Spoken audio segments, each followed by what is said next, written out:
Oh boy, Image United, issue 2. This had so much promise, and it failed to deliver on... Well, it failed to deliver on anything that was actually of any kind of substance or that is worthwhile. I mean, it promised to be like, hey, we're going to have all the original creators draw a book together, and all the original creators draw their own character, so they stay visually in character and on model in a way that it can only be done by being drawn by the person who created them. Interesting concept, but with so many different characters, with so many different various pasts and histories, how do you make a coherent story that you give a shit about? Well, you bring on Robert Kirkman, who definitely knows how to write a story, but I think he didn't write anything that was any good. Issue 1 was not that interesting, and issue 2 continues the uninteresting story. Art by Larson, Liefeld, McFarlane, Portasio, Silvestri, and Valentino. Jim Lee is not part of this because he's off to DC Comics, so they're like, fuck him. Layouts by Eric Larson. I believe layouts were done by Liefeld on the last issue. Larson's definitely better as a visual storyteller, but he also has a very distinctive visual style that doesn't translate very well to other artists. For example, on the last issue, we ended with the revelation that Omega Spawn is, I guess, the big villain of the story, because regular Spawn is some new dude, and original Al Simmons has become, like, he ascended to hell and rules hell, and he's the villain of the piece, I guess. But this panel looks very much like an Eric Larson layout. In fact, it all does, because I've read Eric Larson for years. I've collected Savage Dragon since its first issue and never stopped. And so, I mean, I feel confident enough to say that I am very familiar with Eric Larson's drawings, his storytelling, his layouts. And it, you know, it says right there, he does the layouts. But as a panel 1 with current Spawn facing off against Omega Spawn, they're just like standing in some living room in a house, it looks like. Just this flat angle of them staring at each other. It's almost laughable. It's like it's supposed to be carrying the weight of something big and serious and intimidating, and it looks silly. So Omega Spawn shoots lasers, blasts. I have to also give credit, even though Larson does layouts, this is like all McFarlane because it's his characters. So you're actually getting to see actual McFarlane artwork, which, you know, I'm here for, his details and stuff, but it does have the Larson layout. So anyway, he blasts, shoots, and they're having like, hey, I'm the bad guy. You should join me. You're stupid. And regular Spawn's like, no, you're stupid. I'm going to stop you. And down here, regular Spawn's like, wait a minute, you're Al Simmons, right? You wore this suit before me. Okay, now you've completely lost your mind. It just doesn't sound like dialogue that should come from these demons from hell. Big splash page as regular Spawn is running away from Omega Spawn. So Omega Spawn is down here. So this is a down angle looking down like at the ground. And he's blasting up. And so regular Spawn, he's got his big hand up here charging with energy. I don't get Larson's choice to have one leg here, but where's his other leg? I get like it's back here behind this energy hand, but from a drawing perspective, like a compositional thing, it just looks like he's got one leg. Like, it looks weird. And Larson likes to do these forced perspective, extreme angle shots of like hands and feet coming towards you. He knows what he's doing. But he laid this out, and it looks weird. Like, why is this down angle? So Spawn is jumping up at us, I guess. I don't quite get it. But then I guess this room that they were in, now it explodes with green energy goo. And then I guess Omega Spawn grabs one of regular Spawn's chains. It's like, now as quickly as it began, this fight is over. And then gets his hand in regular Spawn's face. That's a good hand. That's a good shot of Spawn's face. I gotta say, I'm super more interested in Spawn where he's wearing his mask with that cool white designy shit. I've been going over the regular issues of Spawn, and so often it feels like, especially as the series went on, we're just staring at his stupid, like, rotting corpse face, especially the version that has, like, the football zip ties going down the middle from when Batman stuck a batarang in his face. I hate it. I think this Spawn is such this Spawn mask, this design is such a perfect design element. I'd much prefer it over anything else. But anyway, hand in his face, energy, grabs at him, starts beating the shit out of him. Okay, great. You know, it's all McFarlane artwork. I'm kind of digging it. But then regular Spawn disappears, and Omega Spawn is pissed, and then you can see Omega Spawn's power meter is infinite. He doesn't have to worry about running out of his own energy. And then so regular Spawn transports himself into an Eric Larson comic. We're in an issue of Savage Dragon now, because this is all Larson minus the inking on this figure here. Or I guess penciling the ink. This is all McFarlane. But he transported himself into an Eric Larson comic, and this is Nurse Ann Stevens, I believe it is. She's Mighty Man. Picks up the guy. Hey, we got somebody. We need a crash cart. Somebody help. Meanwhile, Die Hard is over here giving a nice speech about his intense feelings and love for Domino. Because remember, she got the shit beat out of her in the last issue, even though we didn't see it. Not one damn place. She like jumped out of a jet with them and then disappeared. And once the battle was over, everyone was like, oh my God, Domino took such a hard hit. She's almost dead. You didn't see it though. So we don't fucking care. And so I almost called him Deadpool. Jesus Christ, Die Hard. He's like, there were so many times these past months that I wanted to say something to you for how much I cared for you, how much I missed you. Thoughts of you have always warmed this cold mechanical heart. You have to wake up, Vogue. I have to tell you how much you... And then something says goom. I don't know what goom means, but he says, what? So then I guess the hospital's under attack from something. So the nurse comes running in. The hospital's under attack. Can you help me evacuate the patients? We don't have much time. He's like, yes, of course, right away. So then she takes off running. Now, if you know the character... she's Mighty Man. Now, the powers of Mighty Man are transferable from person to person. And she's a nurse that got the powers when the original Mighty Man, as an old man in his human form, got the shit beat out of him and sent to the hospital. And he ended up transferring the powers to her. Now, the way that you engage those powers is that you touch your wrists together. And then you turn into Mighty Man. So whether you're a guy or a girl, you turn into Mighty Man. So I think that's a really interesting character dynamic that Eric Larson come up with. It's like a riff on the Shazam and Superman kind of thing. Like you're an alter ego in one way and then you turn into a superhuman in the other form. But it's a woman that turns into a man. In fact, there was an issue of Savage Dragon where Savage Dragon fucks the shit out of her, but he gets out some handcuffs and handcuffs her ass to the headboard with her arms separate. She's like, what are you doing? Are you into some kinky shit? He's like, not so much as I just don't want to be fucking you. And have you accidentally, like, put your wrists together and turn into Mighty Man in the middle of it? I thought that was a fucking hilarious kind of component to that story in Dragon. Even funnier, but stupid funny, not awesome funny, is now you got Silvestri drawing, which Silvestri drawing is always good, but this is fucking Warbuck. Unless I'm wrong, and I don't think I am, because he looks slightly different than he did in the original Cyberforce miniseries. There was a character that was like hired muscle for that mother chick, the blue kind of Egyptian goddess-looking girl in the original Cyberforce miniseries, and he's a big, tough enforcer, and he's part deer. He has deer antlers. Fucking stop, Mark Silvestri. For all the cool shit you do, you come up with a guy with deer antlers. Now, the thing is that Silvestri doesn't ever, or hasn't ever, in my opinion, created stuff with like a whimsical kind of lighthearted, funny design sense, the way that Eric Larson does.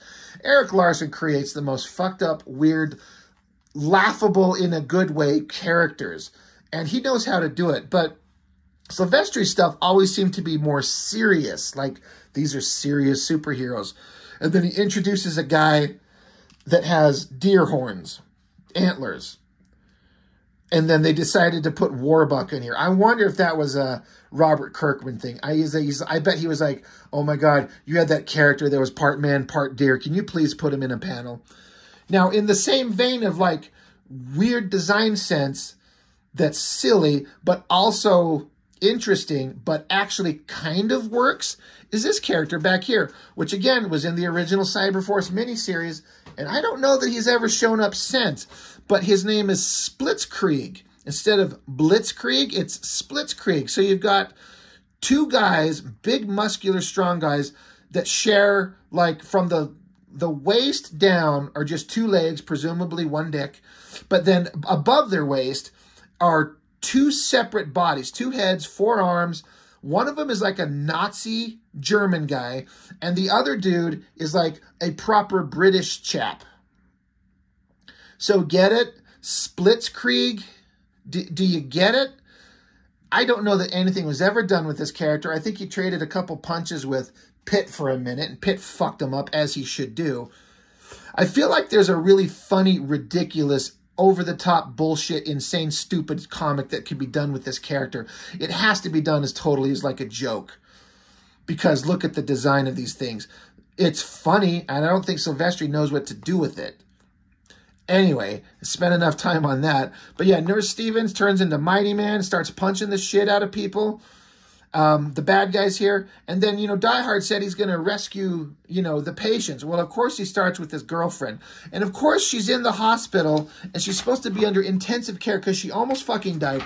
But she's still in her yellow, stupid superhero outfit. Like, put her in like a hospital gown. This is live film. What the fuck do I know? Liberty Island, Youngblood headquarters. So they took the Statue of Liberty and they put a bunch of like domes over it. I guess that's where Youngblood resides, at least at this point. And so we got this stupid character no one gives a fuck about, Fortress. And then Shaft is standing here, but he's having a big conversation with Fortress, but he's not going to look at Fortress because Liefeld draws every fucking character staring at you. He's looking at you. Shaft is like, I don't care what you're saying. I got to pose for the camera. And Fortress is like, I'm 23 years old. My name is Baxter Montgomery. I don't have a criminal record. I'm trapped in this suit. It absorbs energy. Blah, blah, blah, bling, bling, bling, blah. So Shaft takes off because he's like, I need to go punch something. And Fortress is like, but you don't leave me in here. You need me. So Portasio is drawing this new character, Fortress, and Liefeld's giving us the most boring version of any of his artwork in the history of ever.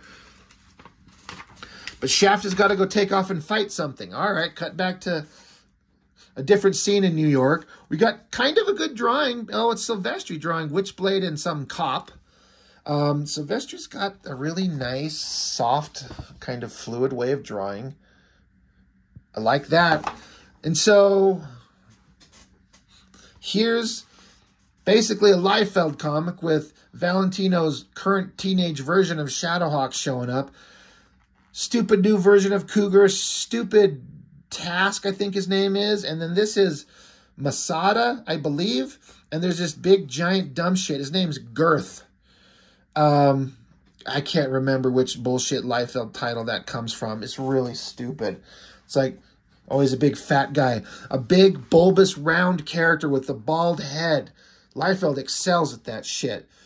But I guess Witchblade shows up on scene, so she jumps out of the car. Silvestri ain't interested in drawing any backgrounds. He's like, fuck your backgrounds. I'll draw us a couple of faces and shit, but I'm out. So there's a car. And so she jumps out. Now, it also says, I should point out, additional inks from Eric Basaldua and Rick. So Eric and Rick are brothers.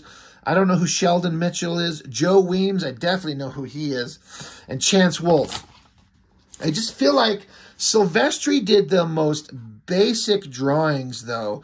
And this is that Eric Basaldua, if I'm saying his name right. It feels like more of his finish on this. I bet you Eric handled most of some of this. But she jumps out. Her little Witchblade thing is deploying. Awesome. So Girth is swinging. Once again, Valentino just repeats the same panel, the same pose, just one leg swapping out for which one's being flexed. Stupid Cougar gets thrown into a wall, I guess. I guess we're supposed to be implying that stupid Girth punched him into a wall. So this is supposed to be showing, I think, Masada. She can do like a mass shift, you know, size compression. She can get bigger. So I guess that's what she's supposed to be doing there. Thank you, Liefeld. Your ability to convey a story is astounding. But now because she's tiny here, but now she's kind of bigger than Girth here. So she's punching at him. And even though there's no Larson characters here, this looks totally like a Larson generic person. So I feel like Larson's doing a lot of heavy lifting. In fact, as the pages go on, it's completely Eric Larson backgrounds. So he clearly was having to finish these things up. He was probably the one who was most committed and passionate to getting it done, besides probably Liefeld, if I had to guess. But anyway, stupid Shadowhawk is saving random person. I don't know what these chunky shapes are back here. I don't know what that is. And then I guess Girth punches Masada, I suppose, because she's leaning back. She's falling. It's like, Masada, look out. I guess there's some rando civilians in the background here. Okay, so I guess she got punched. So then Silvestri shows up. Now this feels more like Silvestri. I mean, I could be wrong, but that feels like a more solid hand on that. And if I had to guess, it looks like Joseph Weems inking him, which is one of my favorite versions. That's my second favorite version of Silvestri art, is Silvestri pencils, Joseph Weems inking, second only to Dan Green inking him on Wolverine.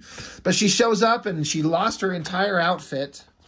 She was dressed like a normal human being in like t-shirt, jeans, jacket. Now she's just got the sexiest shit Witchblade armor on, and she's got her little metal tendril thing shooting out. And so then I guess her tendril things formed a big wall for a Masada who was falling backwards to lean up against, so she doesn't fall on rando civilians that were going to get crushed. Which was what they were showing back here. She got punched. She's going to fall. Witchblade shows up and forms a wall of her Witchblade techno-organic weapon. And then I guess Witchblade then jumped really, really fucking high in the air to then angle back down to be coming down on top of stupid Girth.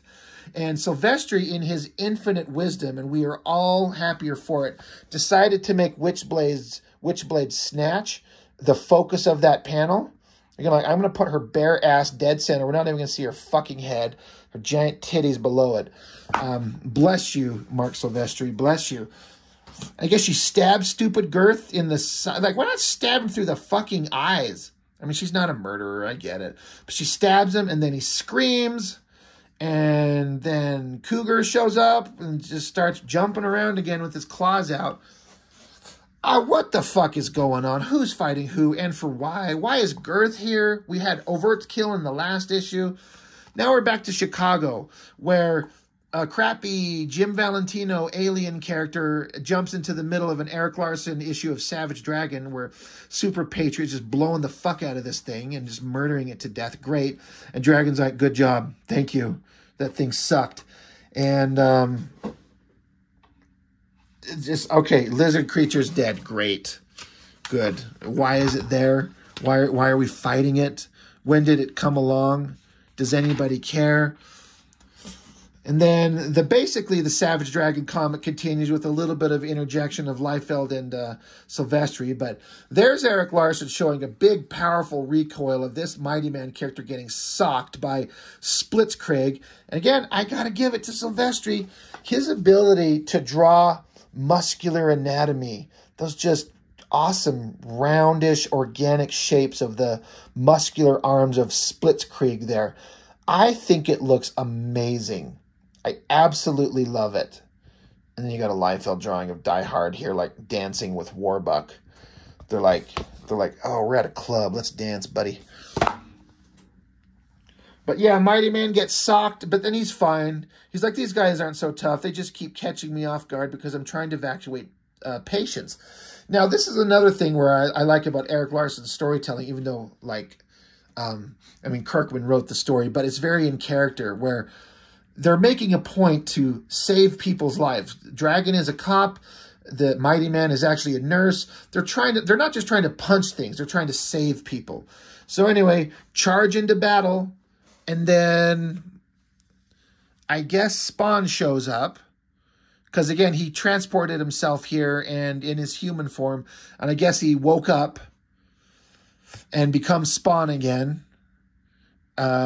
He's saying this is just a distraction. The real threat hasn't even revealed itself yet. And everyone's like, what? What's going on?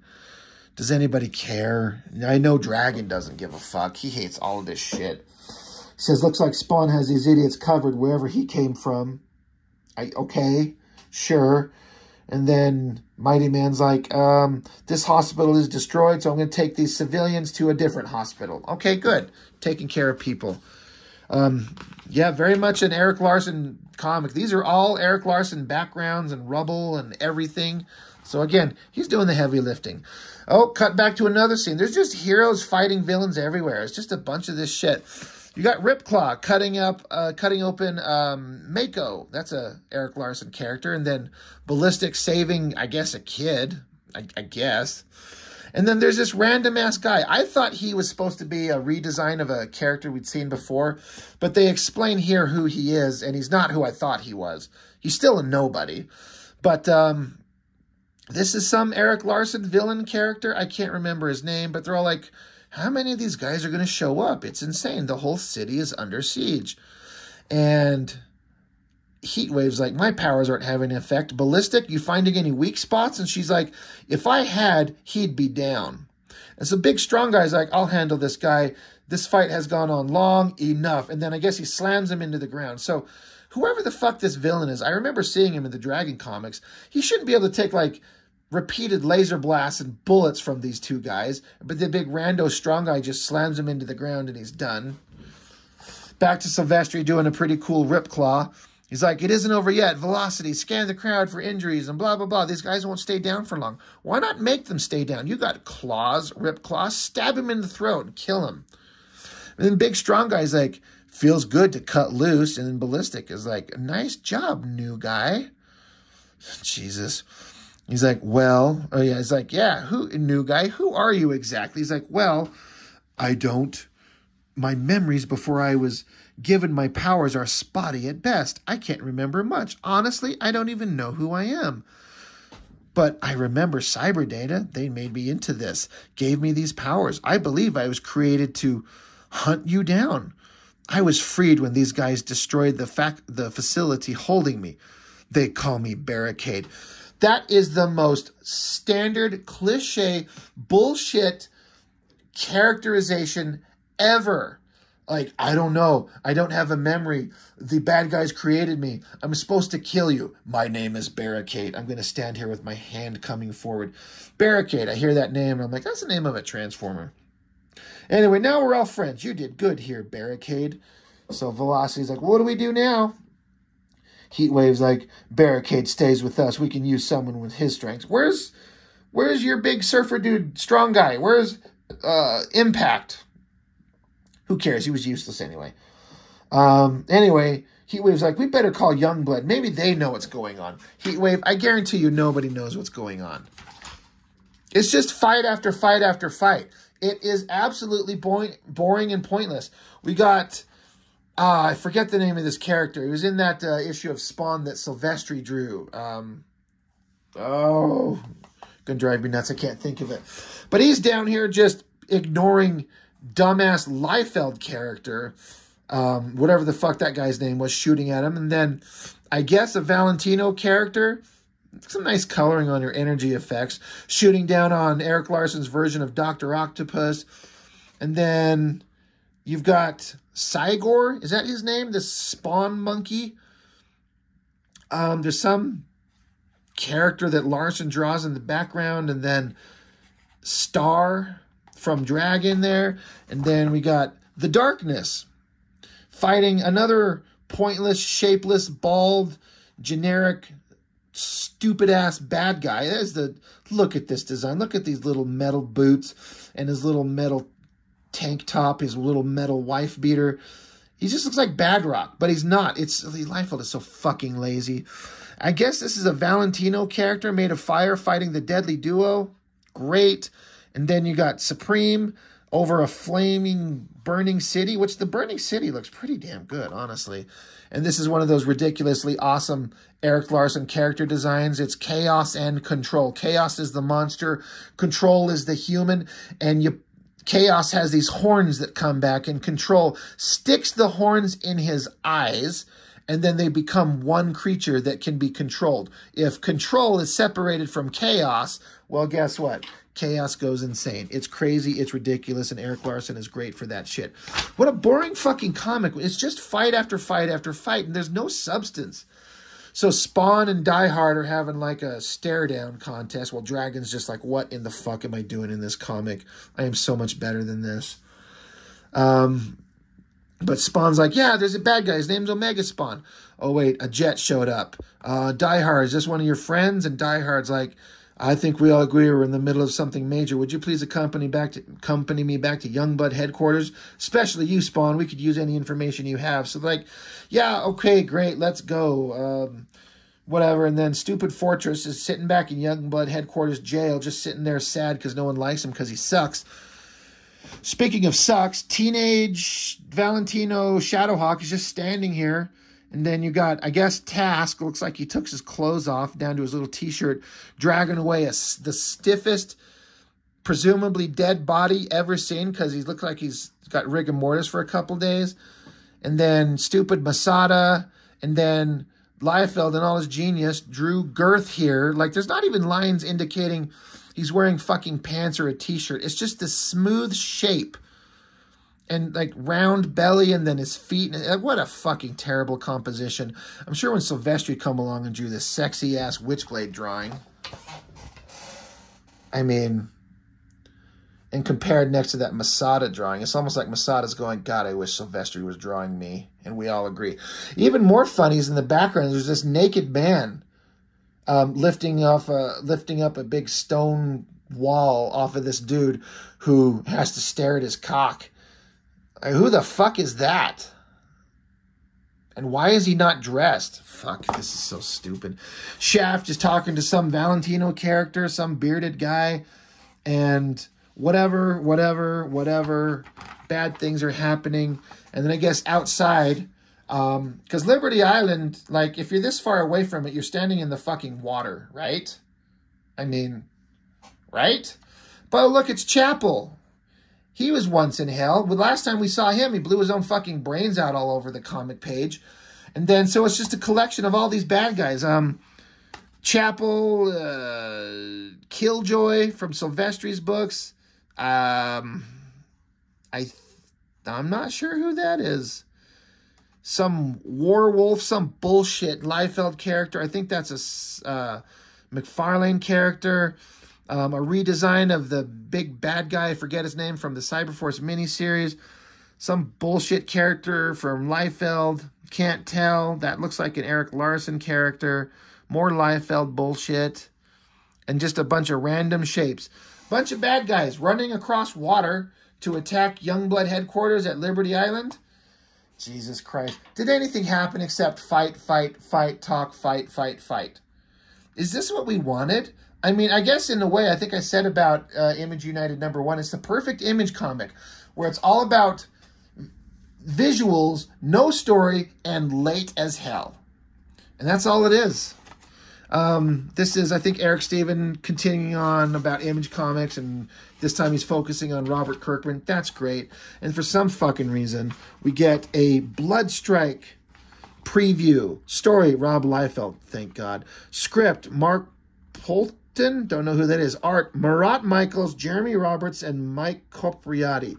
So I guess Marat drew this, and then these other guys did these digital paints over it. I remember seeing a couple of pages of this type of stuff going around.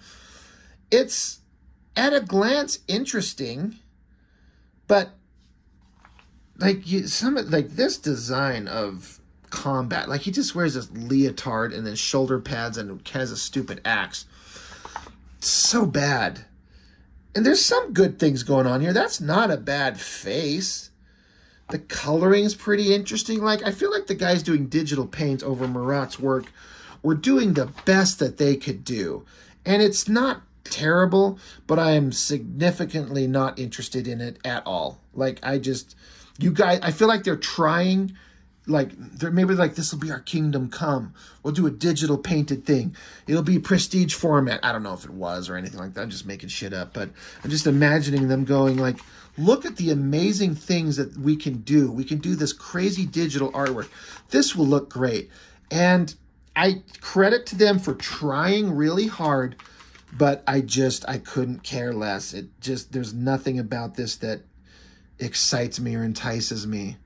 So, you know, they tried, but I don't care. Speaking of don't care. Anyway, I mean, that's Image United #2.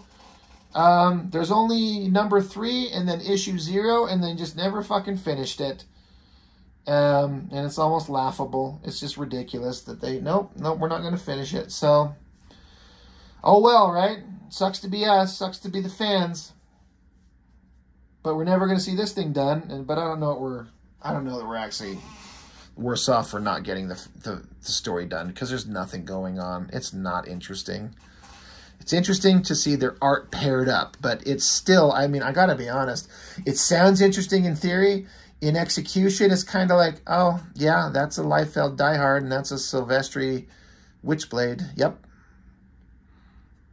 Doesn't work, though. Anyway, that's all. Image United #2. See you on the next one.